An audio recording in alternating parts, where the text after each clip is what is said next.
One of the worst NBA narratives I've come to despise over the years is the overall notion of players' total stats and longevity in large part determine how great they actually were. And the main group pushing this agenda is LeBron James fans and people like Nick Wright. And these guys are obsessed with longevity numbers and total stats. And what these guys truly believe is someone's career totals. That in essence makes them the greatest player of all time and greater than someone who definitively had a higher peak. And I think the latest proof of longevity stats being flawed is the fact DeMar DeRozan soon is going to pass Larry Bird in all-time points. Now look, DeMar in his prime even now is a great player, all-star caliber. But if you think DeMar DeRozan actually was a better scorer than Larry Bird, you're sorely mistaken. And according to LeBron James fans, using their logic, DeMar actually was the better scorer, as in a couple of games, he's going to pass Larry Bird in total points on 500 less shots. Again, using total stats longevity numbers, DeMar DeRozan is the better overall scorer. But rational NBA fans, smart NBA fans know, those stats are highly misleading. And understand how good a player was, how great a player was, if you see their prime and their peak, as those numbers are what actually matters. As looking at peak Bird, from 85 to 88, Larry averaged 28.1 points, 9.7 boards, 6.8 assists on 52, 41, and 90 splits.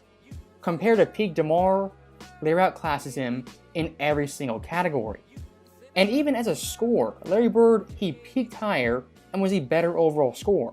As an 88, he averaged 29.9 points, 87, 28.1, 85, 28.7. Compared to DeMar DeRozan, who not once in his career cracked 28 points per game.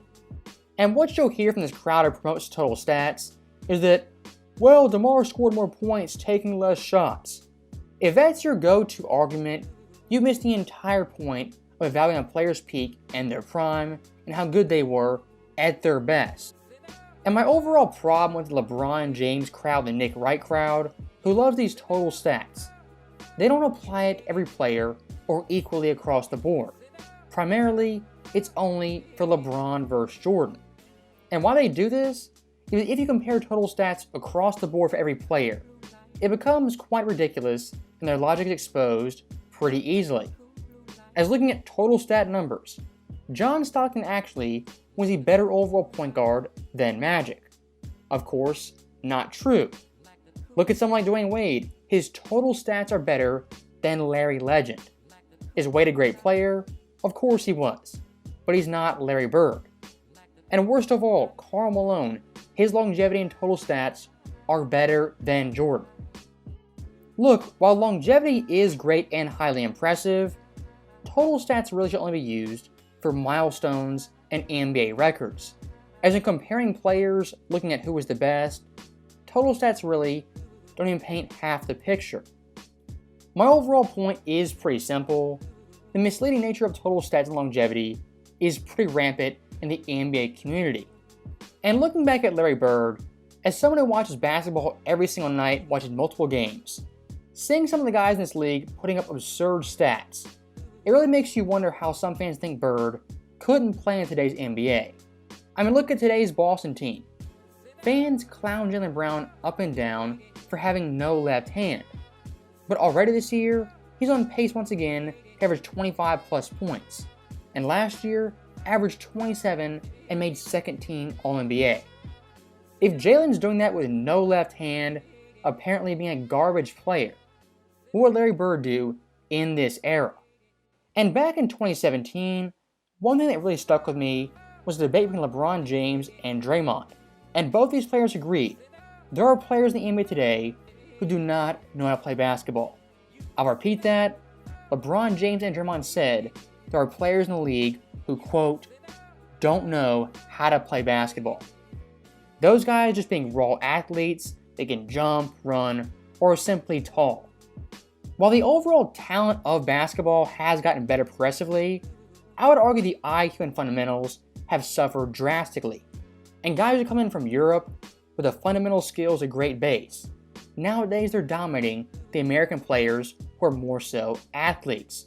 That's why someone like Jokic can can average 28, 14, and 6 and not have a 10-inch vertical. Or Luka Doncic, who's slightly more athletic, can drop 40 at the drop of a hat. Because those guys are fundamentally sound and not just pure athletes who dominate in that way. And look, I kinda am generalizing right here, as there are a lot of American-born players who have great fundamental skills and were taught how to play basketball. And most of those guys who are highly skilled, even the 30-plus guys, still dominate in today's NBA. Because in my view, a lot of the younger players rather jump high, be fast, than actually fundamentally sound.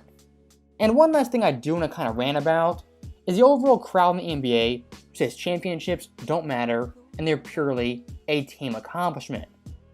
Now, just like total stats, that logic never goes the full distance. As basketball, of course, is a team sport, and every stat and accolade is affected by your teammates. If you take that logic 2 steps further, realistically, things like assist totals, being the assist leader, actually shouldn't really matter, because assists are dependent on your teammates. The same thing goes with scoring, breaking all-time scoring record. Really, it's a team accomplishment, but in a basketball court, it's not 1v5. And your teammates most nights can impact the spacing, how tough the defense plays, and how much you get double teamed on the court.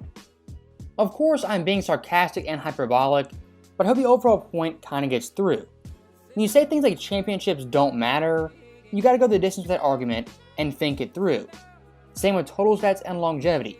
You can't apply it to just one player versus another. If you're gonna use that logic, apply it to everyone. But why they don't do that is if they do, their logic falls apart seamlessly. And again, for these fans like a Nick Wright, there's no argument off limits, no narrative too absurd not to push their agenda. And seeing something like DeRozan pass Bird in points, again exposes how longevity stats are highly flawed and misleading. As always, thank you guys for watching, hope you enjoyed it. I'll see you next time.